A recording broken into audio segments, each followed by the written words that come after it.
요즘 어린이집과 관련된 사회적 이슈들이 굉장히 많죠. 최근에는 어린이집에 CCTV를 설치해야 된다는 목소리도 높고요. 또 CCTV를 설치해야 될 수밖에 없는 일들이 종종 발생하고 있습니다. 그래서 공동육아 어린이집에 대한 관심이 늘고 있다고 합니다. 공동육아란 무엇인지 공동육아 어린이집의 하루를 담아봤습니다. 화면으로 확인해 보시죠.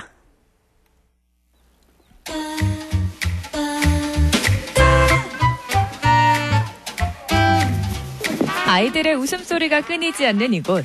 흙바닥을 뛰어놀며 건강하게 자라고 있는 아이들을 만났는데 최근 어린이집과 관련된 문제들이 사회적 이슈로 떠오르고 아이를 가진 부모들의 불안감이 날로 커져가는 가운데 강릉의 한 어린이집을 찾아왔다. 예, 저기 입구에 들어가 보시면은 터전이라 그러거든요. 터전에 처음에 왔을 때 제일 먼저 보는 아이한테 반갑게 인사해주기. 안녕 주아.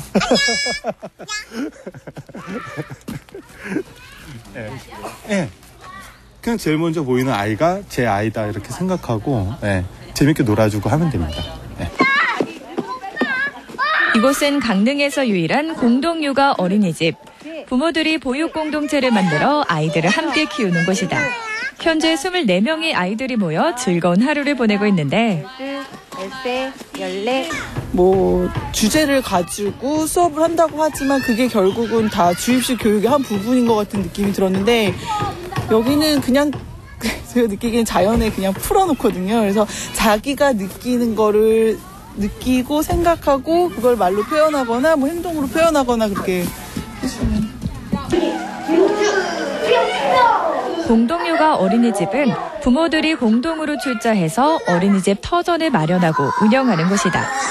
보육교사가 아이들을 돌보고 그 외 모든 운영을 부모가 도맡아 하는데 큰 결정부터 작게는 청소까지 여느 어린이집과는 달리 부모들의 역할이 매우 크다. 이제 공동육아의 가장 큰 목적은 이제 함께 아이를 키워나가는 거거든요.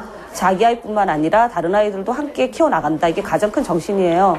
그렇기 때문에 저희는 이제 다른 집에도 수시로 같이 가요. 그 집에 애를 재우기도 하고 저녁에 같이 가서 형제처럼 지내죠. 형제처럼 지내고 그래서 이제 다른 아이들도 어떻게 커가는지 또 그것도 서로 이야기하면서 그래서 좀 함께 아이를 키워가는 그런 정신을 잘 이어가려고 노력하고 있고. 처음에 제가 접한 것도 사실 TV에서 개구리알, 올챙이알 이런 거 이렇게 막 놔주고 되게 자연스럽게 키우는 거예요. 그때만 해도 어린이집이 되게 일률적인 그 교육들이라 그래야 되나? 그래서 저도 이제 어린이집도 접해보지 않은 상태에서 저렇게 놀면 되게 좋겠다라고 생각을 해서. 안녕 선생님, 안녕 친구들, 오늘의 시간 반갑습니다. 안녕하세요. 이곳의 하루는 아침을 여는 체조로 시작한다. 즐겁게 노래 부르고 놀고 특별한 교육 프로그램 없이 놀이 중심으로 짜여진 하루 일과도 공동육아 어린이집의 큰 특징 중 하나다.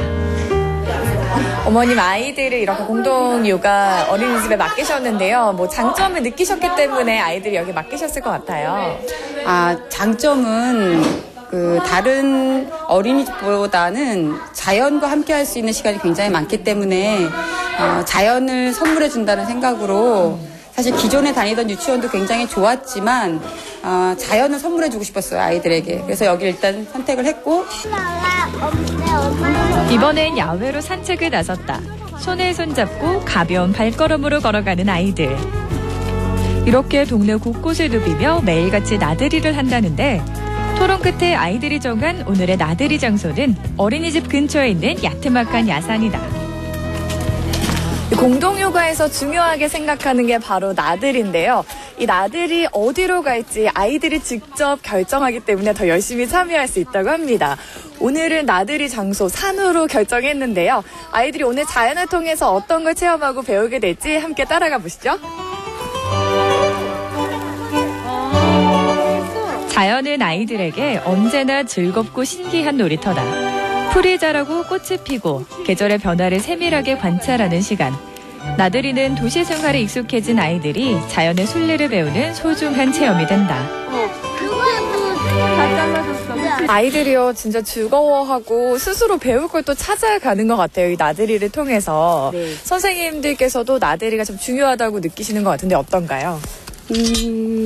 어릴 때부터 이런 걸 자연 속에서 경험하니까 점점점 커가면서 이것들이 늘 이렇게 몸 안에 늘 에너지를 갖고 있다 그럴까요? 그러면서 아이들이 그런 그 속에서 힘을 기르는 것 같아요. 그러니까 앞으로 가서 학교를 가도 또 어른이 돼도 저도 그렇게 또 자랐던 경험이 있다 보니까 굉장히 중요하게 느끼고 아이들도 그걸 자연스럽게 클 수 있다는 게 좋은 것 같아요. 혹시라도 아이가 다치거나 옷이 더럽혀질까봐 걱정할 수도 있지만 어린 시절을 돌아보면 우리도 이렇게 산과 들을 마음껏 뛰어놀며 건강하게 자랐다. 그리고 그 유년 시절을 아름다운 추억으로 간직하고 있는데 훗날 이 아이들도 나들이를 즐거운 추억으로 떠올리겠죠.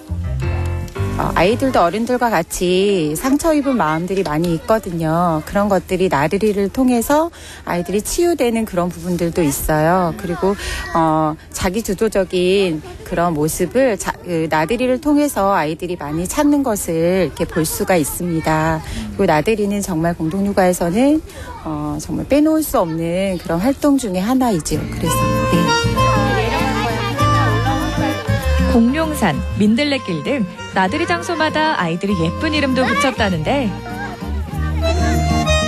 때로는 좋은 스승이 되고 때로는 좋은 친구가 돼주는 자연. 이런 자연 친화적인 교육 때문에 공동육아를 선택하는 경우도 있다고. 그러니까 나들이는 사람마다 생각하는 게 어떤 부모님들은 프로그램이라고 생각하세요. 딱 실외놀이 나가서 어떤 걸 한다 이러는 게 아니라 이 나들이는 1년 동안 아이들이 이 주변 근처를 다니면서 자연을 그냥 정말 느끼는 거라고 생각을 하거든요. 뭐 그때그때 나오는 것들을 많이 가지고 놀았거든요. 오면 솔잎 가지고 놀고 솔방울 가지고 뭐 인형도 만들기도 하고 그런 걸 하는데 보통 뭘 한다라기보다는 그냥 자연스럽게 그냥 몸에 배이게 습하게 그냥 느끼는 거거든요. 그러니까 어른들이 나들이를 느끼고 즐기는 만큼 아이들도 즐길 수 있다고 생각해요. 그래서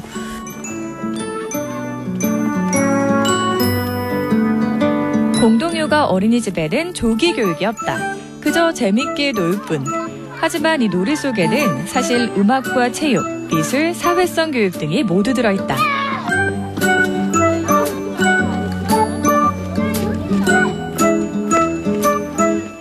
주입식 교육이 아니라 나들이 과정을 통해 스스로 발견하고 자연스레 깨우치는 공부. 부모와 교사는 아이들의 성장을 기다려줄 수 있어야 한다는 것. 이게 바로 공동육아를 선택한 부모들의 철학이다.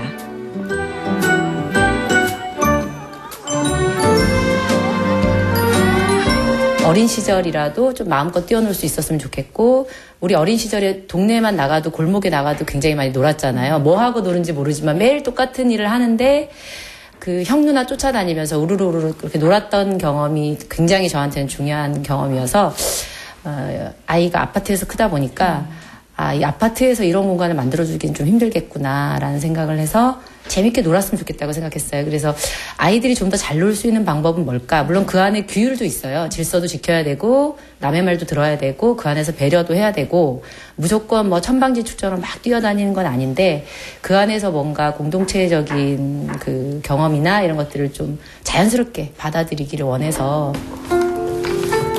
공동육아 어린이집의 모든 결정은 회의를 통해 이루어진다. 아이만 맡기면 되는 일반 어린이집과 다르게 부모의 참여가 필수적인데 때문에 아빠들의 육아 참여도 자연스레 늘어난다고. 교사들도 부모와 밀접한 관계를 갖고 어린이집을 직접 이끌어간다는 자부심을 갖고 있다. 저희는 저희가 이제 출자를 하고 공동으로 함께 운영을 하는 그런 그 어린이집이다 보니까 저희 많은 분들이 민주적인 그 말하자면 이제 의견 수렴을 해서 결정을 하고 이제 그런 과정을 통해서 저희 스스로가 운영을 하다 보니까 이것이 좀 더 이렇게 바르고 좀 더 좋은 방법이 아닌가 이런 생각들을 많이 하게 되죠.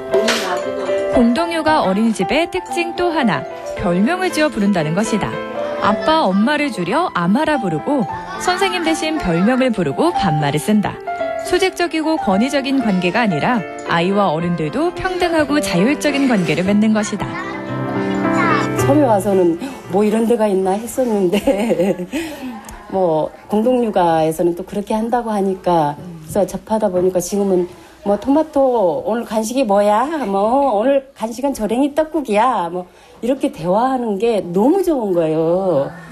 뭐 자두, 푸른 솔 이런 식으로 이제 반말을 부르면서 평등한 관계 속에서 아이들이 자연스럽게 교사와 아이들이 생활을 할 수 있는 그런 장점이 있더라고요. 물론 처음에는 굉장히 당황스러워요. 그런 말을 들으면 교사인데 교사에게 아이들이 이거 해줘, 저거 해줘 이런 말을 하면 다른 분들이 이 아이들 왜 이러지?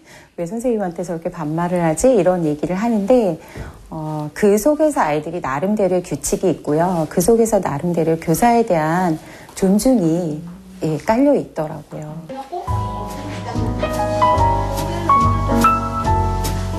세상에는 다양한 종류의 육아법이 있다. 그리고 그중에 정해진 답은 없다. 이들도 마찬가지다. 수많은 시행착오를 겪으며 지금에 이르렀다. 너무 맛있는 거야. 이야, 달콤한데 너무 맛있다. 아유, 더 먹어야 되겠다. 그런데 참 이상한 일이라서. 과도한 경쟁과 이윤 추구보다는 공동체 속에서 아이들을 키우고 싶다는 부모들의 소망이 공동육아를 이끌어가는 힘이다. 들었을까? 못 들었을까? 들었어. 어이? 뭘 판다고 좋다. 아이고 좋다. 냄새 너무 좋다. 야, 한번 느껴봐라. 예.